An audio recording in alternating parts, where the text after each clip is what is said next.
पश्चिम बंगाल के दूसरे फेज का अभी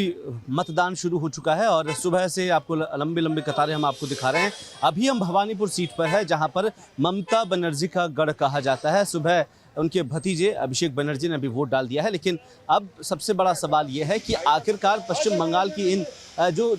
दूसरे फेज के जो मतदान हो रहे हैं उनमें वोट परसेंटेज कितना बढ़ेगा, ये वाला वक्त देखना होगा ज़रूर। लेकिन सबसे बड़ा सवाल ये हो जाता है कि आखिरकार इस चुनाव के भीतर में ममता बनाम मोदी वाला जो फैक्टर है वो कितना काम करता है। देखिए, पिछले कुछ दिनों के भीतर जिस तरीके की तस्वीरें सामने आई है, चाहे से वह हावड़ा से आई हो, कलकत्ता के और जगह से आई हो, प्रधानमंत्री नरेंद्र मोदी हो या फिर ममता बनर्जी हो, कलकत्ता शहर के अंदर इतनी जनसभाएं की है, इतने रोड शो किए हैं। शायद ये पहली दफ़ा है कि ममता बनर्जी खुद अपने गढ़ में से बाहर निकलकर लोगों से इतना मिल रही है, उनसे वन टू वन कर रही है, उनके पास जाकर उनके साथ जनसभाओं में अपने लिए वोट मांगने का काम कर रही है। देखिए, इसके पीछे दो फैक्टर नज़र आते हैं। पहला, SIR में जिस तरीके के नाम कटौती हुई है, क्योंकि भवानीपुर जो सीट है वो एक तरह से मानिए TMC का गढ़ इसलिए है क्योंकि देखिए मुस्लिम कोर वोटर है जो TMC का एक तरह से परमानेंट वोटर रहा है। अब दूसरी बात कि इतने ज़्यादा संख्या में वोट जो SIR में नाम काटे गए हैं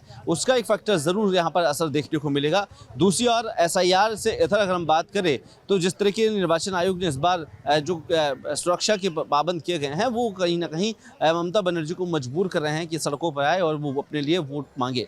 और इसके अलावा जिस तरीके की परिस्थितियां रही है, क्योंकि 2021 के जब चुनाव हुए ममता बनर्जी के गढ़ के अंदर उन्हें एक बड़ी बढ़त मिली और 58,000 वोटों से वो चुनाव जीती, लेकिन अब शुभेंदु अधिकारी उनके सामने हैं, तो ये माना जा सकता है कि भवानीपुर सीट जो है वो कांटे की टक्कर हो सकती है। क्या ममता बनर्जी इस सीट को निकाल पाएगी, क्योंकि शुभेंदु अधिकारी BJP की वो बड़े चेहरे हैं और उनके समर्थन में खुद प्रधानमंत्री मोदी हो, बड़े नेता हो, तमाम लोग यहाँ पर आ चुके हैं। हालांकि पहले फेज का जब हमने मतदान देखा तो उस दौरान 152 सीटों पर जिस तरीके से वोट परसेंटेज बढ़ा था उसका फायदा निजी तौर पर कहीं ना कहीं BJP को मिल सकता था। लेकिन दूसरे फेज के अंदर जब हम देख रहे हैं कि ये वो सीटें हैं ज़्यादातर जहां पर TMC के विधायक रहे हैं, उन विधायकों के इधर अगर TMC कोशिश करे कि किस तरीके का इस बार गेम चेंजर यहाँ पर साबित होगा, वो ज़रूर साबित होगा, क्योंकि लगातार हम देखते आए हैं कि BJP ने जिस तरीके की माइक्रो मैनेजमेंट की है। देखिए, एक केंद्रीय मंत्री है राजस्थान के भूपेंद्र यादव, वो लगातार 1 साल से पश्चिम बंगाल के दौरे पर रहे हैं। सत्ता में रही ममता बनर्जी के खिलाफ जिस तरह की रणनीतियाँ BJP ने बनाई है वो खासतौर पर नजर आएगी, क्योंकि हमने देखा कि पश्चिम बंगाल के भीतर में रहकर उन्होंने जिस तरीके से पार्टी और संगठन को मजबूत किया है। देखिए, कहीं ना कहीं जहां पार्टी के अंदर भीतर खाने आपस में कई लड़ाइयां थी उनको खत्म करने का काम किया है। इस बार जो जिन कैंडिडेट्स को चुना गया है उनको खासतौर पर इस नज़रिए से देखा गया है कि कितनी बार जो वोट परसेंटेज रहा, जिस तरीके का जो गैप रहा था हारने का BJP और TMC के विधायकों के बीच में, वो कितना रहा, उन तमाम विषयों को लेकर कहीं ना कहीं माइक्रो मैनेजमेंट करके BJP इस बार अपने कैंडिडेट्स को उतार रही है। 142 सीटों में से अगर BJP ये मान रही है, क्योंकि जब दावा किया गया 152 सीटों के अंदर BJP कह रही है कि 110 से ज़्यादा सीटें वो पहले फेज़ के जब मतदान हुए हैं उसमें निकलने को साफ तौर पर BJP का इसका दावा कर रही है। अगर दूसरे फेज़ की अगर हम बात करें तो जो जोड़ तोड़ की राजनीति है वो अगर आंकड़ों पर नज़र डालें तो अगर BJP यहाँ से 50 सीटों पर बढ़त बना लेती है या 50 सीटों को अपने ऑक्यूपाइड्स में कर देती है तो कहीं ना कहीं माना जा सकता है कि बड़ा बदलाव पश्चिम बंगाल में हो सकता है। लेकिन पिछले कुछ दिनों के भीतर जिस तरीके की घटनाएं हमने देखी है, दूसरे फेज़ का मतदान है कलकत्ता शहर के अंदर, हम आपको दिखा रहे हैं, लेकिन अभी फ़िलहाल सुबह तक किसी तरीके का कोई झड़प, कोई हिंसा की खबरें नहीं आई है। और जिस तरीके का इस बार जो सेफ और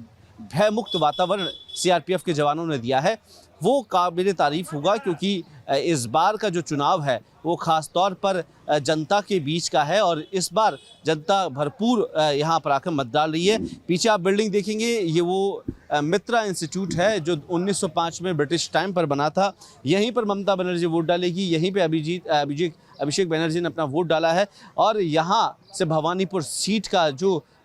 गणित है और यहाँ का जो जंग है वो खासतौर पर आपको सीधा देखने को मिलेगा। हालांकि पश्चिम बंगाल में 4 तारीख की हवा क्या कहती है ये ज़रूर समय बताएगा, लेकिन जिस तरीके का वोट पड़ रहे हैं, जिस तरीके से लोगों में रुझान है, लोगों में जागरूकता है वोटों को लेकर, वो माना जा सकता है कि बड़ा दिलचस्प होगा कि आने वाला जो शाम का टाइम है वो किस तरीके से शाम 6 बजे बाद में जब एक तरह का जो एनालिसिस आएगा डाटा वो कितना प्रतिशत बताता है। अगर कहीं ना कहीं माना जा सकता है 90% से ज़्यादा यहाँ पर वोट गिरते हैं तो सीधे तौर पर यहाँ पर बढ़त किसी भी पार्टी को मिल सकती है। लेकिन लिहाजा